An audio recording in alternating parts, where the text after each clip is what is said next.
There is a particular kind of exhaustion that belongs only to a troubled marriage. It is not the exhaustion of overwork or sleeplessness, though those may be present too. It is the exhaustion of loving someone and not knowing if that love is enough, of lying beside a person who feels like a stranger, of trying and trying again and not being certain that trying is even the right response anymore. If that is where you are right now, I want you to know something before we pray. You are not here because you failed. You are here because you still care enough to bring this before God, and that matters more than you know. Scripture does not give us a picture of marriage as a thing that arrives complete, requiring only maintenance. It gives us a picture of covenant of two broken people, held together not by their own strength, but by a promise that is larger than either of them. In Ephesians 5, Paul calls marriage a mystery. The Greek word is mysterion, something that points beyond itself to a reality it cannot fully contain. The marriage between a husband and a wife is meant to image the love between Christ and his church. That is an impossibly high standard, and it is not a standard designed to shame you when your marriage falls short of it. It is a standard designed to remind you that what holds your marriage together was never your performance. It was always his faithfulness. The marriage that is shaking right now, the one you brought with you into this moment, is not outside the reach of that faithfulness. I want to be careful here, because I know some of you are carrying situations that are genuinely dangerous, situations where the shaking is not a season of difficulty, but a signal that something is fundamentally broken in a way that requires more than prayer, that requires safety, separation, the help of other people. If that is you, please hear me. God's faithfulness does not require you to remain in harm's way. His love for you is not contingent on your endurance of what is not safe, but for those whose marriage is shaking under the weight of ordinary brokenness.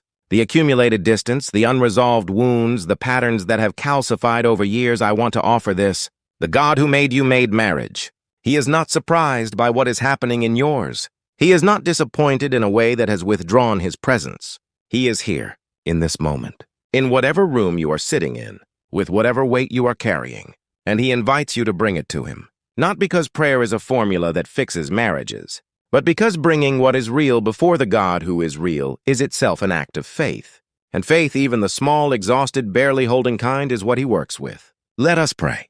Father, we come to you with what is true, not with the version of our marriage we wish existed, not with the face we put on for other people. We come with what is actually happening, the distance that has grown between us, the words that were said and cannot be unsaid, the silence that has taken up residence where closeness used to live. We are tired, and we are not entirely sure how to find our way back to each other. So we are coming to you first. Lord, you made this marriage. You were present at its beginning in the vow, in the covenant, in the moment two people said to each other, and to you I choose this person. I will not turn away. We are asking you to hold that covenant when we do not have the strength to hold it ourselves. Where there is bitterness, soften it. Not instantly, we know that is not how healing works. But begin it. Plant something in the soil of this marriage that grows toward repair rather than away from it. Where there has been betrayal, we ask for something we cannot manufacture on our own. We ask for the grace to grieve honestly without minimizing what was lost. And we ask for the grace in time, in your time to forgive.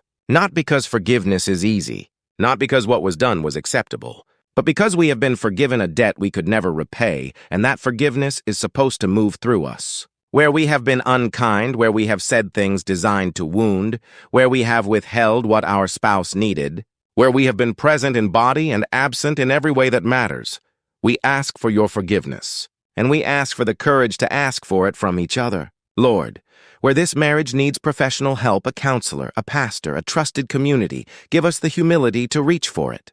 Protect us from the pride that keeps us isolated with what we cannot solve alone. And for those who are praying this while wondering if there is any point, any reason to believe that something that feels this broken could ever be made whole again, remind them that you are the God of resurrection, not resuscitation, not a return to what was, but the making of something new that could not have existed without the death that preceded it. We do not know what that looks like for our marriage. We are not asking you to show us the whole road. We are asking you for today, for the next conversation, for the grace to stay at the table one more time. We trust you with what we cannot fix. We trust you with who we cannot change, including ourselves. We trust you with this marriage, which was never only ours to begin with. In the name of the one who loved the church and gave himself for her. Amen.